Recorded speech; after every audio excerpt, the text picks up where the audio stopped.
Om Ajanmya Vijnana Nishnataya Mahatmane Vijnanananda Padaya Bhuya Bhuya Namostume.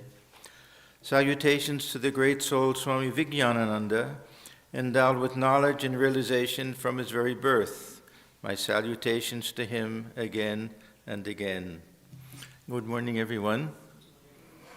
This is a special day and a special week. I just was told today is Jagadhatri Puja, which is, of course, most of you know, is very much associated with the Holy Mother.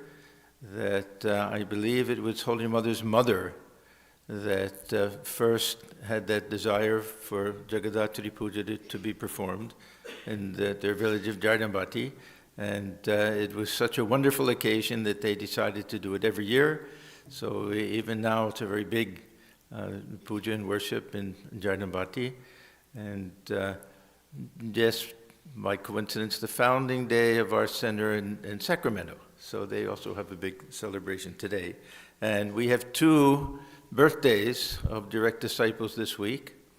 Wednesday, Swami Subodhananda, Koko Maharaj, and Thursday, Swami Vijnanananda. So I thought I would speak about Swami Vijnanananda ji. Some special reasons, of course, that the founder of our center, Swami Swahananda ji, and the guru for many here, including myself, was a disciple of Swami Vijnananda ji. And if any of you would like to see some very nice video, if you Google Swami Swahananda reminiscences, then there are so many different reminiscences that he gave. One is of Swami Vijnanananda.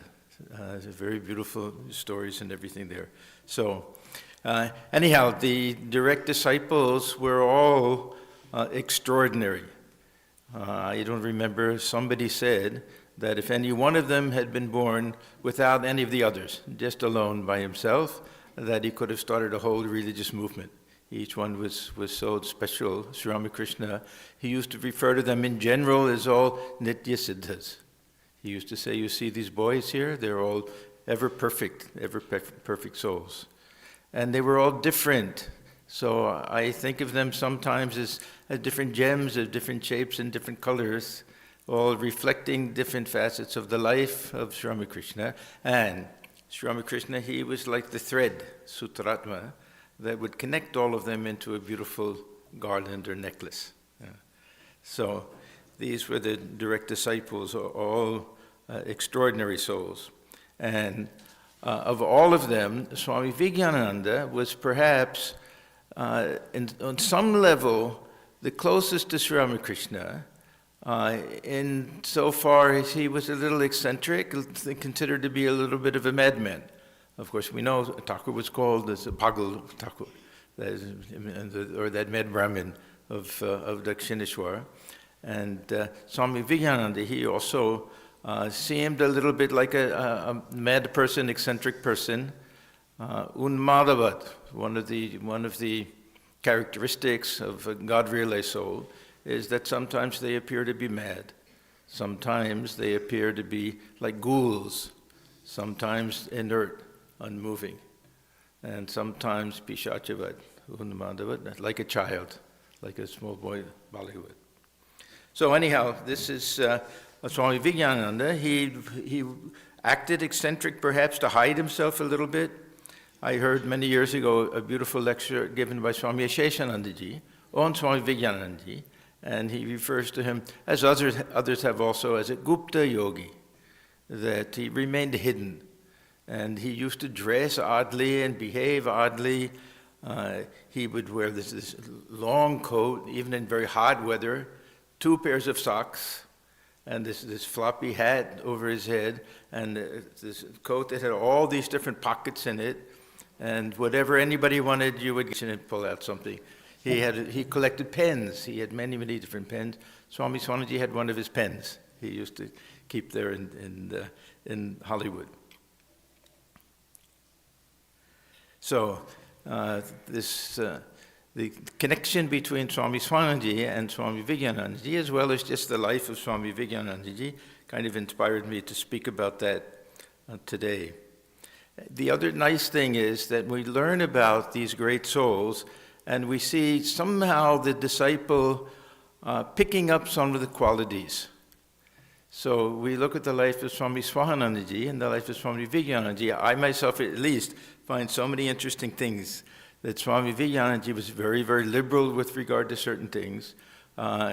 Giving initiation, he would give to very young boys or girls, and sometimes people would ask, will they appreciate it? Do they know what they've been given?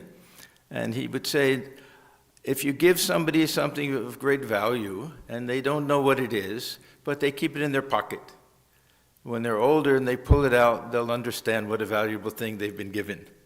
So we see with Swami Swahananda, he also gave to very young kids, boys and girls, initiation. And what else was I going to say? Anyhow, the story of Swami Swahananda's initiation is also very interesting. He was living at that time in Habiganj, which was East Bengal, now Bangladesh. And when he was 13 or 14, he became very close to the ashram there, every day, and used to scrub all of the utensils early morning, and then he would look after the bookstore. He read all of the books in the bookstore. Anyhow, he had this great desire for initiation. Swami Atmajnananda was president at that time. And Swami Swahananda wrote several letters to him and received replies from him. He always kept those letters, and was all set to go and take initiation. He was about 14 at that time. And then Swami Atmajnananda passed away. So his friends teased him. He said, "Oh, you said you would only take initiation from the Swami Atmajnananda." And he said, "No, I never said that." He said, "I would take initiation from President Maharaj." Because they wouldn't use the name at that time, referring to, but he said, now President Maharaj is Swami Vijnanananda, so I'll take initiation from him. So there were 4 of them that went together. 2 were college students, and the other was a young man, a boy, around Swami Swahananda's age also. And they're beautiful stories. This was at the time of Thakur's Titi Puja, and Swami Swahananda became very, very close with Swami Shuddhanandaji, Swamiji's own disciple. He just followed him around all day long. But whenever there was a chance, the pranams were being made to Swami Vijnanananda, President Maharaj, then Swami Swahananda would go at that time, just as a boy. And so one of them said, "Why do you keep making pranam?" And he said, I'll make as many times as I can. So then he told a couple of other stories that of the 4, afterwards, Swami Vijnanananda called the 4 of them together and said, "Do you have any questions?" So one of the college students, he asked a very interesting question. He said, "Maharaj, if we don't do what we've been asked to do, what will happen?" So Swami Vijnanananda said, "What will happen? What was to happen won't happen. That's all. What was to happen won't happen." So then Swami Swahananda said, "I thought, what an odd question to ask. The very day he's taking initiation, to ask what will happen if I don't follow your instructions." And then he said, then later it occurred to me, perhaps he wanted to hear what Holy Mother used to say. "Don't worry, my child, I'll do everything for you." I like that. Oh, one other story about initiation with Swami Vijnanananda, that there was a young man, maybe a future monk, I don't remember, who kept pestering him for initiation. So finally he said to him, "You see that picture on the wall?" There was a picture of Sri Ramakrishna. "Do you know who it is?" He said, "Yes, Sri Ramakrishna." "Do you believe that he was God?" And then Swami Swahananda says, "Poor man, what could he say?" He said, "Yes." And then he says, "Repeat his name." And that was it. That was the initiation. So he was very free and as I say, a little bit eccentric that way. Anyhow, let me tell a little bit about his life. He was born Hari Prasanna Chattopadhyay. Swamiji used to call him Peshan.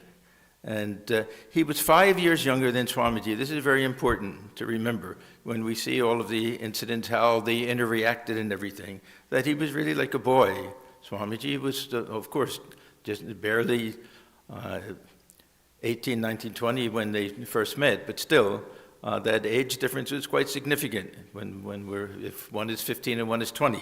That's quite significant. So anyhow, he was born on October 30th in 1868. And 5 years younger than Swami Brahmananda and Swamiji, of course, and even younger than some of the others, Swami Yogananda and others. So he was really like the baby there, and they loved him and they teased him and everything. And you'll see his relationship with Swamiji was really very interesting.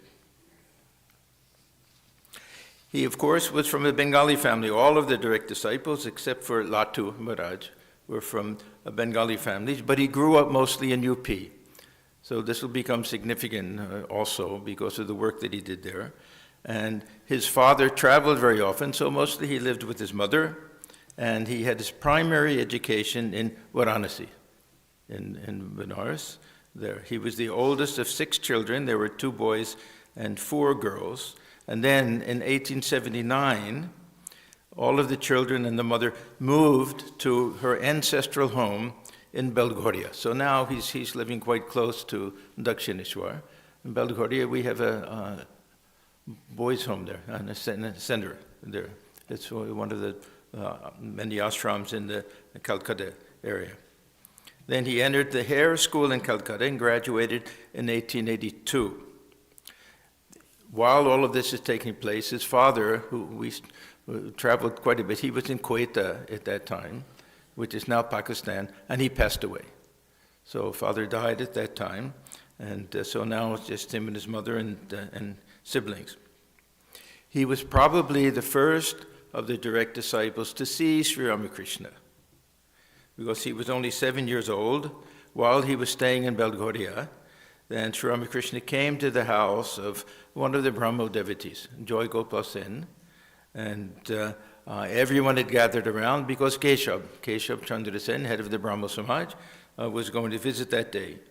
So this Hari Prasanna, he was just a boy playing with all the other boys, but they knew something very special was taking place, because whenever Sri Ramakrishna went, all of the devotees would go.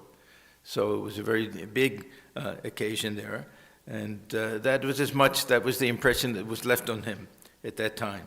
But second time that he met, then he's much older. This is also in a nearby house. See, this is how the devotees in Calcutta got to see Sri Ramakrishna. He went so many times to different devotees' homes. They would have some festival or something would be going on, or just invite him for satsang, and they would all gather around, all come to see him. Dakshineshwar was rather remote in those days, not so easy for everyone to get there. So this was probably in 1882, and Narendra and Babu Ram were both there. So 2 of the other future direct disciples. Narendra, as always, was singing some devotional songs. He would be invited specifically for that purpose. He was known to have such a beautiful singing voice.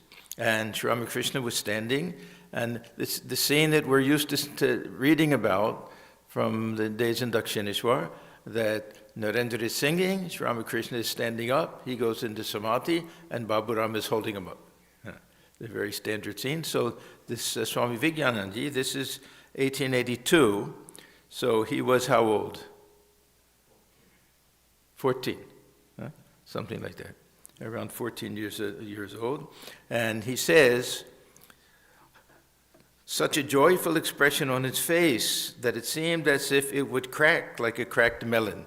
This is a common expression in Bengali, that if you see a very ripe melon, sometimes it's so ripe it'll just form a crack in it. And it's just that joy is so great that it seems to crack like that. Then he said, another thing that struck me has remained imprinted on my memory forever. From the base of the master's spine right up to the head, the whole column had become inflated like a thick rope, and the energy that rose upward toward the brain seemed to spread its hood to be spreading its hood and swaying its head like a snake dancing in joy. So he saw Sri Ramakrishna. His mother was not happy. This was a very common thing, that Sri Ramakrishna had a reputation at that time that he would snatch away these young boys. Actually, it was kind of this fear that people had of all sadhus, that somehow they would want to collect these young disciples, turn them into monks, and have them go away with them. So it was very common for many of the parents to feel like that. So the mother was also not happy that he went, but she didn't really forbid him anything like that. The third visit that we know of is in 1883.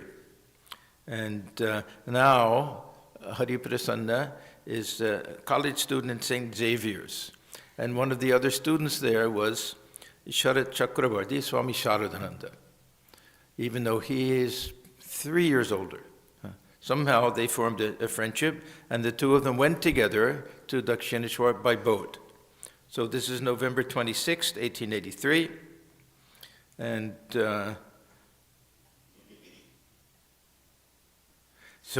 again, when he got back and his mother found out, she said, "Oh, you went to see that madman," because they also thought that Thakur was a little bit crazy.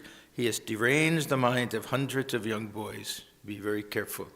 So this was that third visit. During his college days, he saw Sri Ramakrishna several times. He didn't, it's surprising actually to know that some of the direct disciples spent very little time with Sri Ramakrishna. Some who came very late were only there the last year or two of his life. So when they formed that bond, it was something very quick, something very special and immediate. So he visited several times. There's one very well-known incident that I'll describe. Sri Ramakrishna was sitting in his room at Dakshineshwar, and this Hari Prasanna is listening to him. Now already he's charmed by Sri Ramakrishna. All of them were. It took very, very short time for them to feel that pull. So he was sitting there, felt some tremendous joy within, and he didn't want to get up. One by one, all of the others left until he was the only one there with Sri Ramakrishna.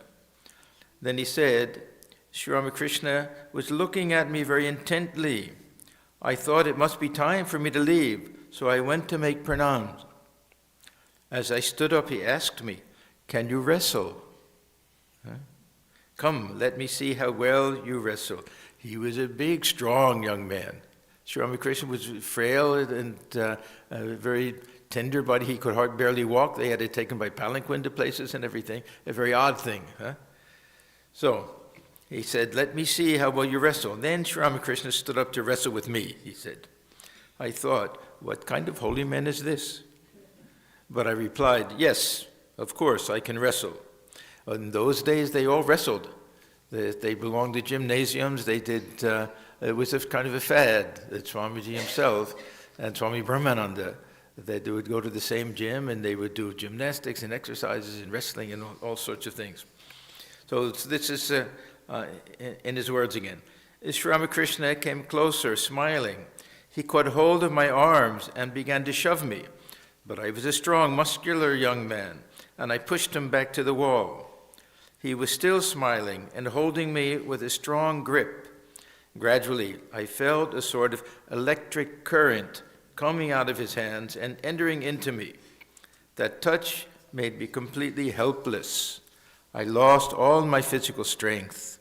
I went into ecstasy, and the hair of my body stood on end. Releasing me, the master said with a smile, "Well, you were the winner."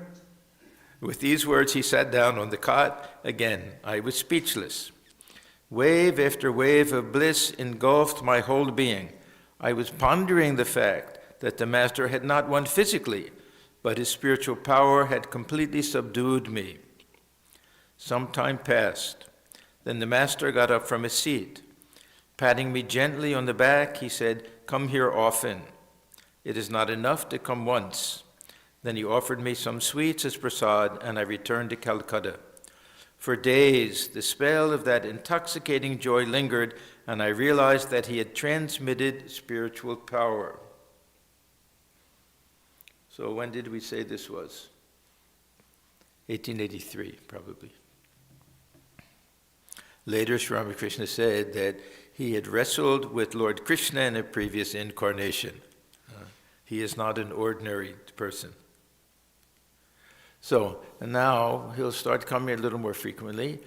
Most of the direct disciples at one time or another would spend the night with Sri Ramakrishna, either on the floor in his room or on the veranda outside. So we also started doing that, and it was a great revelation to him. It's very similar to what we read about Holy Mother, that he would see in the middle of the night, everyone else is sleeping, and Sri Ramakrishna is getting up, and he's muttering something to himself. He's talking to the Divine Mother. He's going into different moods.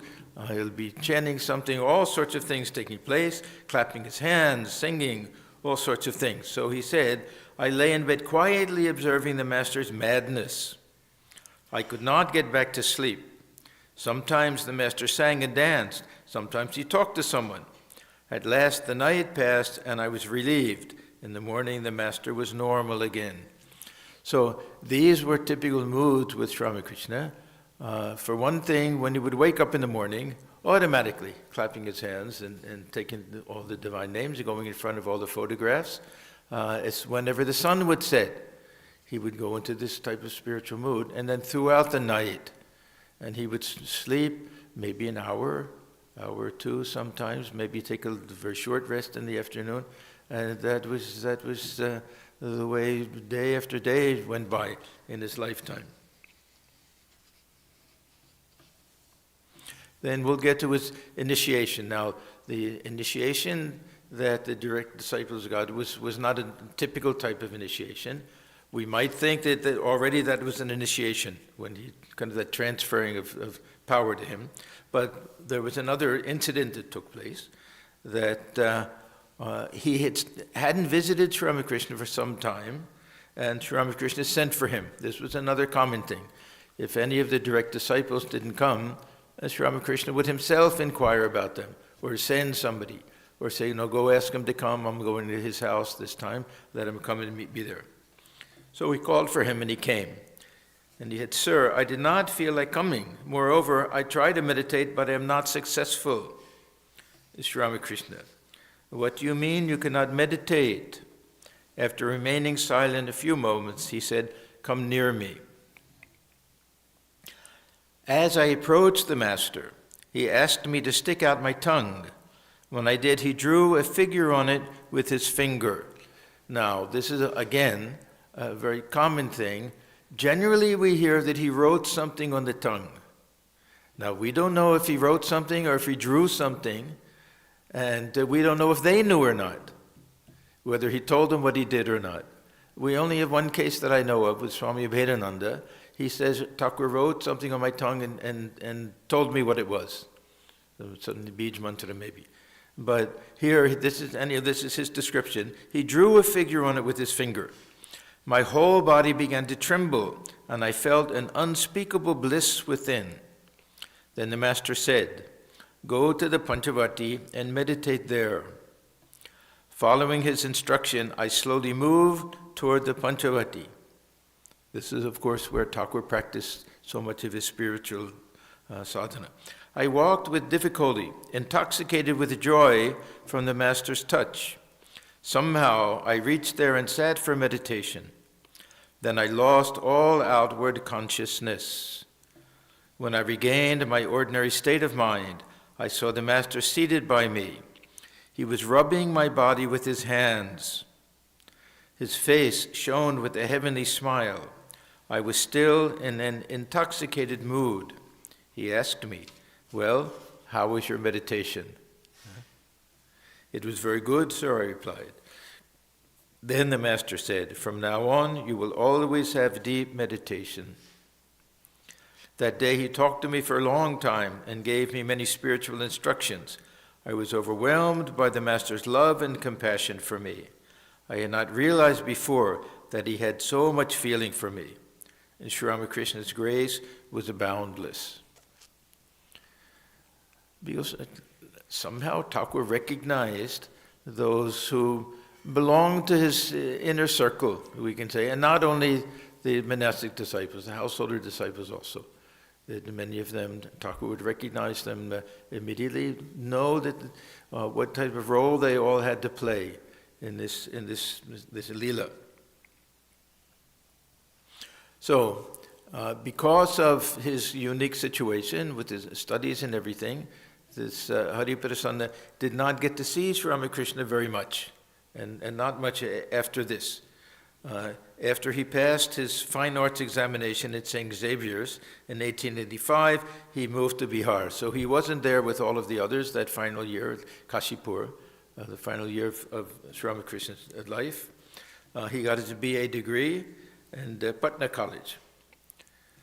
So while everyone is with Sri Ramakrishna, observing him at that final moment, that final day, he had a certain vision, and we'll find that of all the direct disciples, he was known for having so many different types of visions.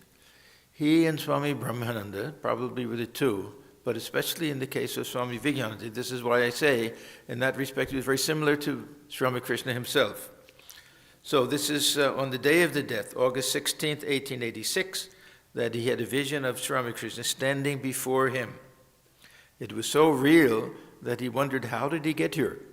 He felt that he was there in flesh and blood before him. And he couldn't understand why he had that particular vision until the next day he read in the newspaper that Sri Ramakrishna had passed away. Now we know all of the other direct disciples, within a short period of time, they all came together for that first monastery in Baranagar.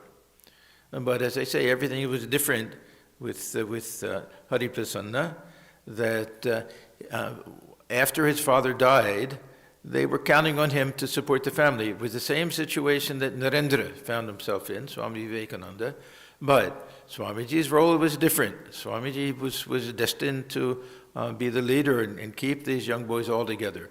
Hari Prasanna, he had a different role to play. So he felt responsible for the family, and he was also destined to become an engineer, because he'll be the one that will design the beautiful temple at Belur Math and other places. Even before that, when they first bought that property, he redesigned and did everything with the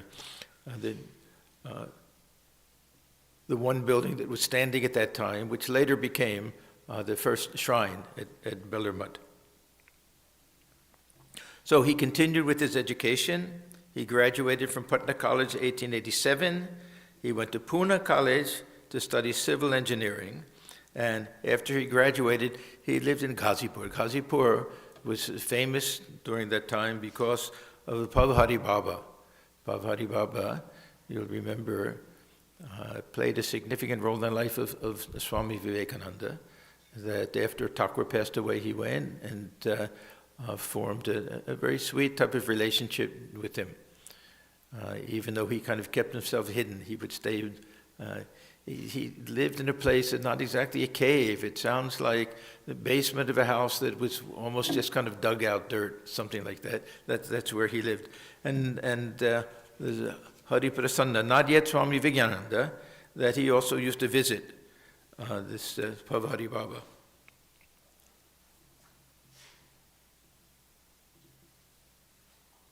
So he worked at various places as a government engineer, but kept very close contacts with his brother monks. It was understood that he would be a monk, understood.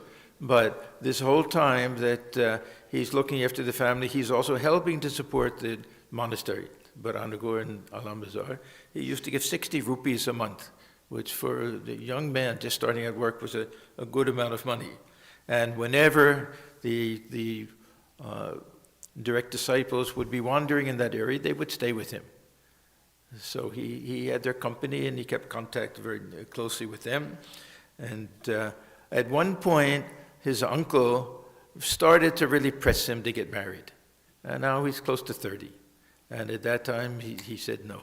And then he went and he joined the other monks. This is 1897. So 1897, yes, so almost 30. And the monastery had moved from Baranagar to Alam Bazar.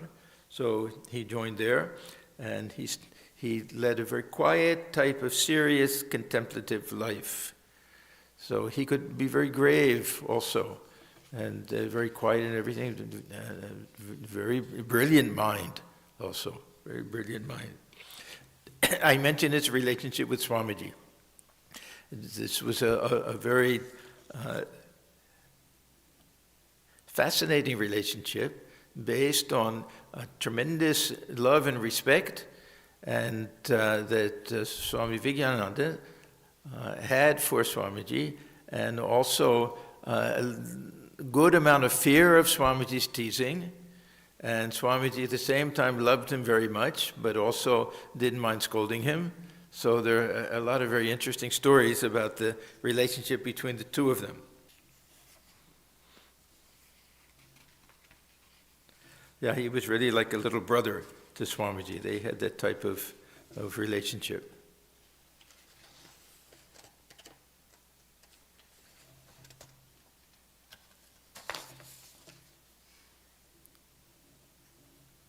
So this is after Swamiji had returned from his first trip to the West. So now it's 1897, and he took Hariprasanna with him on pilgrimage to western and northern India. So they spent a lot of time together. They visited all of these old temples. Now this was also important because at this time, Swamiji had this idea of what this future Belur Math would look like. And he had Hariprasanna do some drawings, some sketches and everything. And then Swamiji himself made some suggestions, revisions and things like that. Swamiji had a brilliant conception. Most of you have seen Belur Math. Huh? If you pay particular attention, you'll see that all the different elements in the temple are reflections of some of the famous temples and cathedrals and mosques, all different architectural traditions throughout the world. That Swamiji had this brilliant idea to make the building itself a kind of harmony of religions. The very nice book that was made, Hemant Maharaj, on the architecture, what is it called? We had a copy here. This was also significant for us because we designed the front of our building and the domes and everything based on these different drawings. Architectural symphony, something like that. It's very, very nice. And you can see, he took photographs of Sistine Chapel, some very famous churches and things and other things to show how the design of Belur Math was based on all of these other things. Yeah. And so when we found our architect, that's another interesting story, that one day, husband and wife came, they were visiting their son. They were from Delhi, Bengali family who lived in Delhi. And so they came to see the center, very close family to the ashram there. And I happened to ask what their son did. And they said, he's an architect. And I said, oh, what type of architect? He's with the firm that they do churches and monasteries and things. So this is just before we started designing this present building. So I said, I want to talk to him. So they arranged for it, and I met the head of that architectural firm and everything, and we hired them. And he did all the design for everything. The head architect, some of you met him, he came here, Jim, and he was a very nice man. I asked him, can we have something interesting on the interior part? You see all of this beautiful interior domes and everything. He took out paper and pencil and just drew the whole thing, just like that. And we all liked it, so we went with that. So anyhow, this Hariprasanna, he's the one who designed and oversaw all the work for the new temple at Belur Math. Still hadn't taken his monastic vows. So traveling with Swami, they treated him as a monk. It was almost like a formality at that time.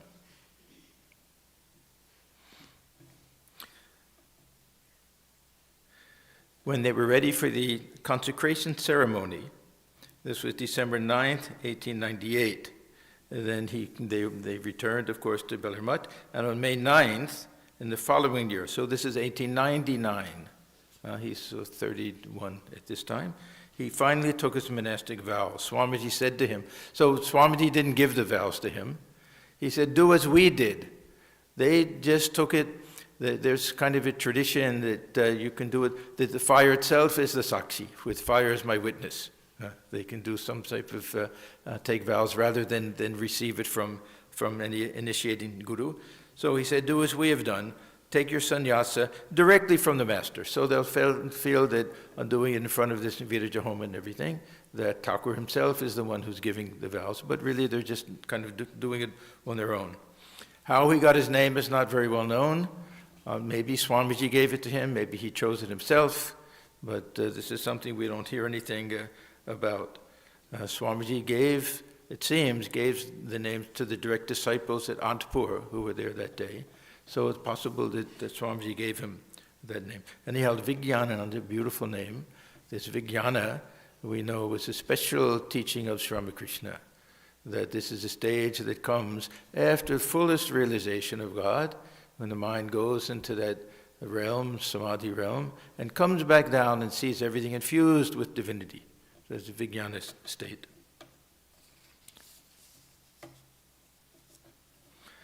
Now, I'll tell a story. It's a very touching story. It's very hard to understand sometimes, because Swamiji used to lose his temper. He had very high expectations for his brother disciples, and he had a certain type of impatience because he knew that he wouldn't live long. He knew that his life would be short. He knew he had a tremendous amount that he had to accomplish. And so sometimes it seems as if he had this type of impatience. So this is a very interesting story. Swami Vijnanananda was not, he's directly involved, but it's really between Swami Brahmananda and Swamiji, Swami Vivekananda. But Swami Vijnananda, he was the cause of this whole thing. One of the tasks that he was given was to oversee the building of a bathing ghat. In those days, first of all, the ground was very uneven.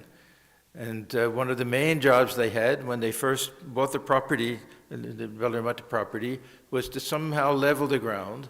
And then all of the water they had to get from the they would have to go down, so it would be wet and it would be sloppy in the rainy season and everything. So he wanted to have concrete steps, a bathing ghat made. So he asked this Swami Vijnanananda, he said, what will it cost? Now, they all knew that Swamiji was very nervous about money also, and very particular. If any money was raised, it had to be used exactly for that particular purpose. And so he underestimated the cost. Just because of Swamiji's nervousness, you know, if he said it was too much, he would say, then don't do it. They had to do it, and money would come somehow. So he underestimated the cost by about 3,000 rupees. It's a big amount in those days. So anyhow, Swamiji said, oh, that sounds like a good price. If you can get it done for that, then go ahead and do it.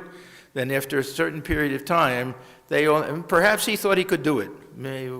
I don't want to say that he just told a lie or anything, but maybe he was overly optimistic, we can say. Anyhow, at some point, he understood that they were not going to be able to meet that. They couldn't do it for that amount of money. So he went to Swami Brahmananda, who was the president of the order. When Swamiji came back from his first trip to the West and started the Ramakrishna Math in mission, he wanted Swami Brahmananda to be the first president of the order, not himself. He was general president at that time, but he had no real role. All the power he gave to Swami Brahmananda.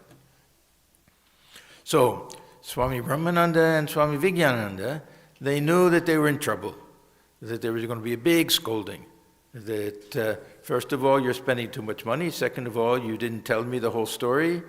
And how could you do all of that? They knew. So they were really scared. And this Swami Vijnanandaji, he had so many scoldings from Swamiji that he thought, let me get out of this somehow. And Swami Brahmananda was very kind to him. So he said, don't worry, patient, don't worry, I'll take care of all of this. And at one point, Swamiji started to understand something is fishy, and he said, let me see the accounts, and then he understood it. They were hiding the truth from him and everything. And he got furious, and he gave a good scolding to Swami Brahmananda. That he said, look, you're president of the order, you're overseeing this whole thing. And he took the blame. He didn't say, don't blame me, blame this Vijnanananda Swami. No, so he took the whole blame for that, and he endured all of this. Swamiji lashed out at him, and when he was done, the Swami Brahmananda, he went to his room, and he went inside and he closed the door.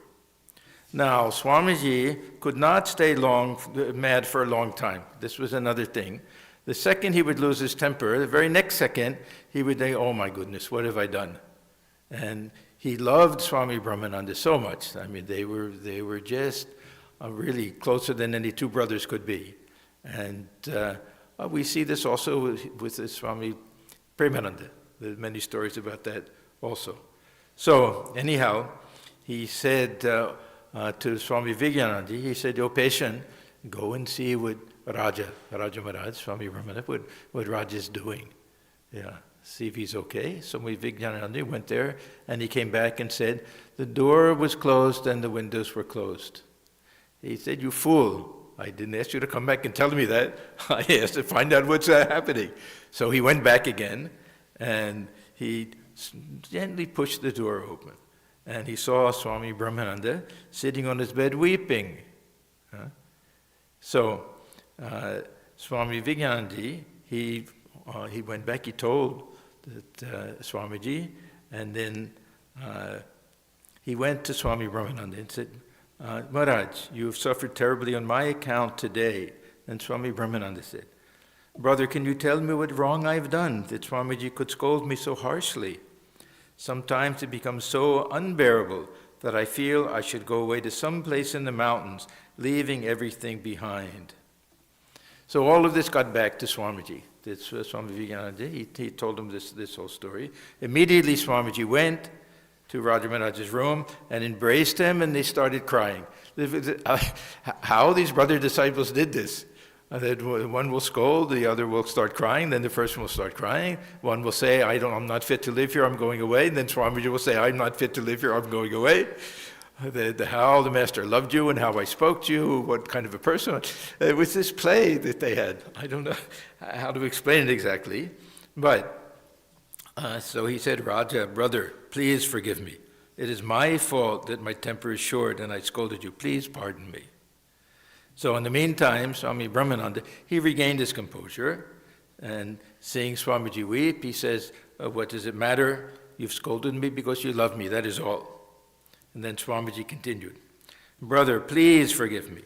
I know how much the Master loved you and never uttered a harsh word to you. And I, on the other hand, for the sake of this petty work, have verbally abused you and given you pain. I am not fit to live with you. I shall go to the Himalayas and live alone in solitude." Then Swami Ramananda, "Don't say that, Swamiji. Your scolding is a blessing. How can you leave us? You are our leader. How shall we go on without you?" Then gradually both of them became calm. Then later, as Swami Vijnanananda said, "I shall never forget that scene in my life. I never saw Swamiji weeping so bitterly. What a bond of love existed between them. Swamiji loved his brother disciples like a mother, and that is why he could not bear any shortcoming in them. He wanted them to be as great as himself, nay, even greater than himself. His love was incomparable."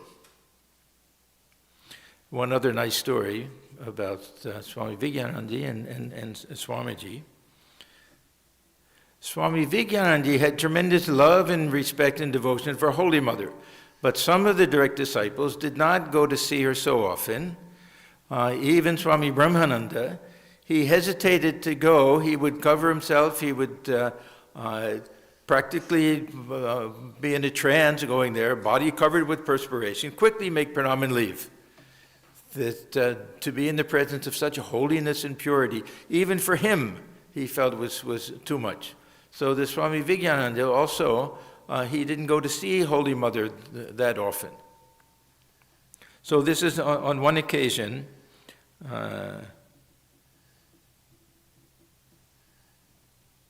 they were in Balaram Bosa's house. Holy Mother was in Balaram Bosa's house, and Swamiji and Swami Vijnanananda, they went together there. And or they happened to be there at the same time Holy Mother was there. So Swamiji asked the patient, "Did you make pranam to Holy Mother?" And he said, "No, I did not." He was very honest and straightforward. He said, "No, I did not." And he said, "What? You go right now and bow down before Holy Mother." So he went to Holy Mother. He bowed down, as people do, and made pranam, and got up. When he turned around, he saw that Swamiji had followed him.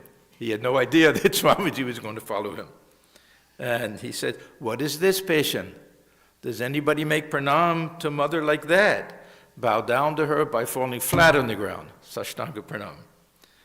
Don't you know Holy Mother is the mother of the universe?" Then Swamiji himself made this full Sashtanga pranam, and Swami Vijnanananda did the same thing. Later he said, "I could not imagine that Swamiji would follow me all the way to Holy Mother." Now, one thing that I've noticed, that if, of course now they don't allow it, but if you see all of the monks going to make pranam to all of the temples, first is Belur Math, the main temple to Sri Ramakrishna, and then the temple to Swami Brahmananda, and to Holy Mother, and then Swamiji and everything. They may make ordinary pranam to the other temples, but almost invariably for Holy Mother they'll do the Sashtang pranam. And my feeling is it's because of this incident. I don't know if this is true or not, but anyhow, I always remember that incident at that time.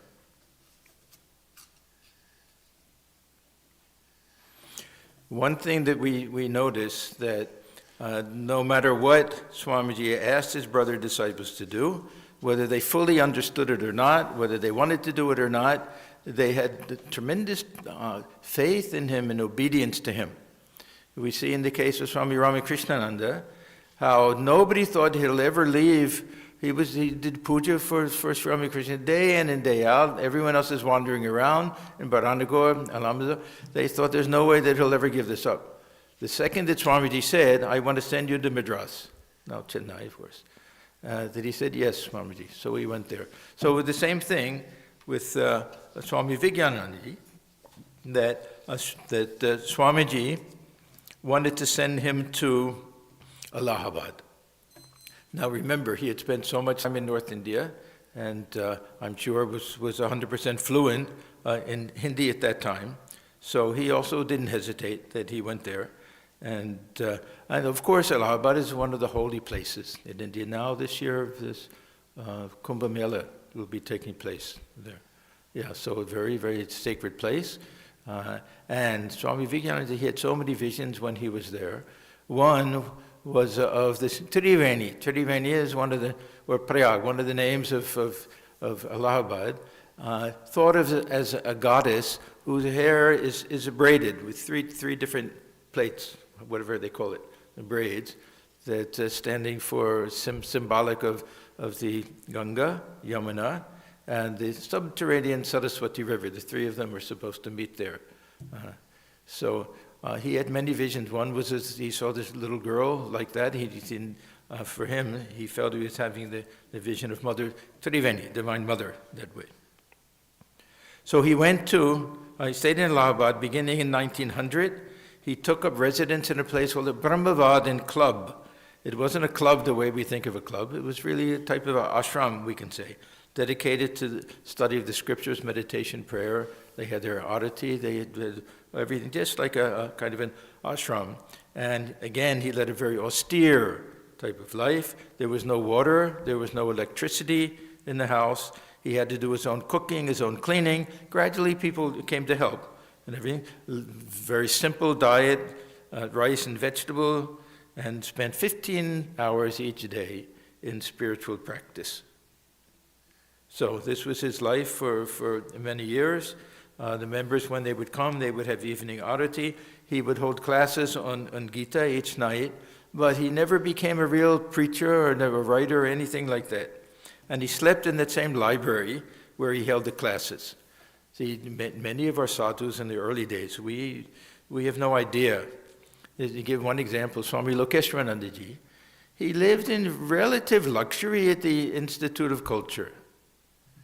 But when they first started, Toryagata, then the desk where he sat was his bed at nighttime. That they didn't have any other place. They led very austere lives in the beginning. Anyhow, this was the situation at that time. And so there was many years, what did I say, 15 years, 10 years.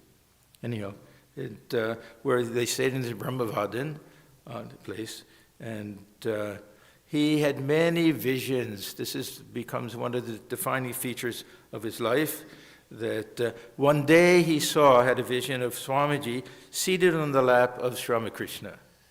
And it was the day that Swamiji passed away. So he missed the passing away of Sri Ramakrishna and Swamiji, and had visions of both of them at that very time. So he didn't do much preaching, he rarely went out, and yet many people were attracted to him. Even though he looked so odd. When he would go out walking on the street, he would go, of course, for the bath to the Triveni, and the kids would laugh at him and throw things at him somehow, and call him a monkey. He said, yes, I'm a monkey. He had tremendous devotion for Rama. I'm one of Rama's monkeys.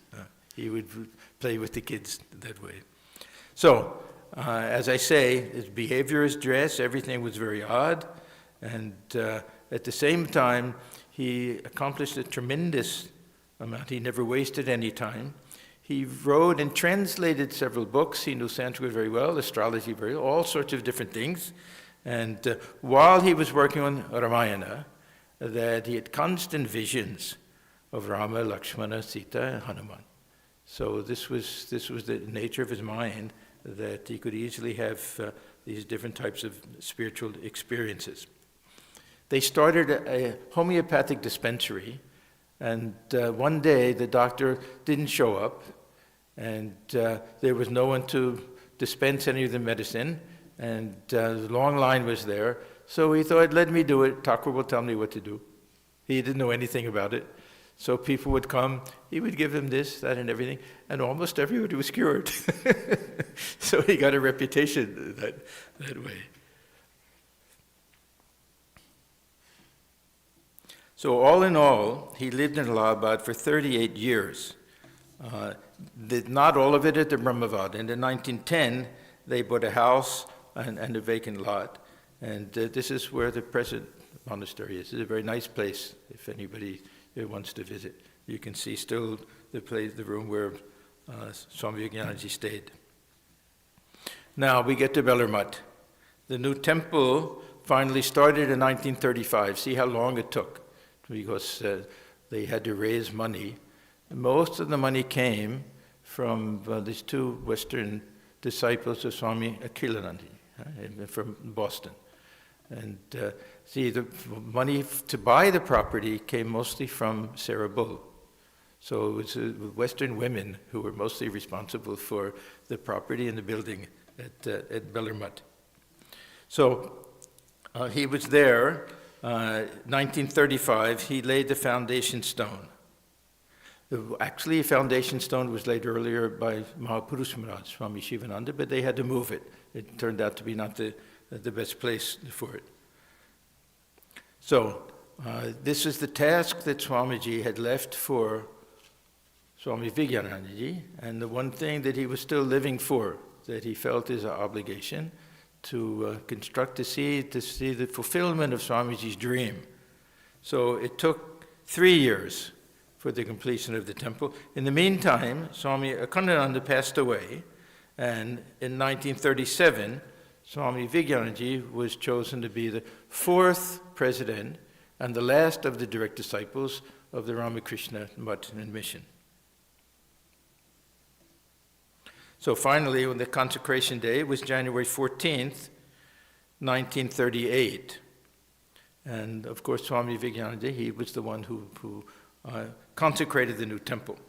He told his attendant, "When I install the master in the new temple, I shall say to Swamiji, your consecrated deity has now been installed in the temple you planned. You promised that you would watch from on high.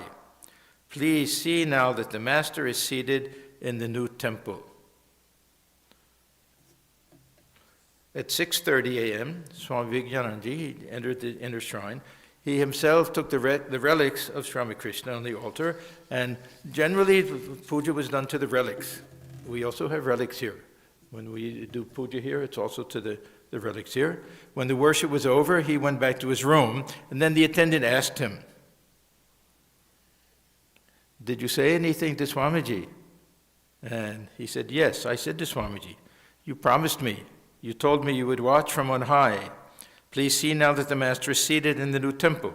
Then I vividly saw Swamiji, Rakal Maharaj, Mahapurush Maharaj, Sharat Maharaj, Hari Maharaj, Gangadhar Maharaj, and others standing in the southwest corner watching the consecration ceremony.